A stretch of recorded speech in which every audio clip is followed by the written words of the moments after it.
ايه وورلد كانت ايام يالا. عارف كنت بتجمع انا والستاف بتاع اللوكاندا في نادي كبير هناك، نقعد كلنا ايه نفرد كده شماس وكراسي على البيتش هناك، نجيب بقى ايه ستاف نظبط بقى الدنيا بقى. بصراحه كانت ايام ستاف بريفكس ايه وهم. في الجرائد الرسميه يوم الجمعه بتنزل اعلانات كتيره جدا، فانا بقلب في الاعلانات فمطلوب اصطاف شاورما المطعم مشهور في وسط البلد.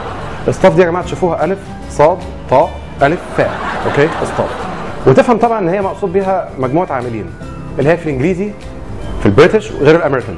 في البريتش ستاف في الامريكان ستاف، لكن في الايجيبشن هتبقى اصطف بجد، يعني اصطف لا هو ليه كده؟ ما هي يا ستاف يا مجموعه عاملين او عاملين حتى، يعني تتكلم انجليزي صح يا ما فيش خالص.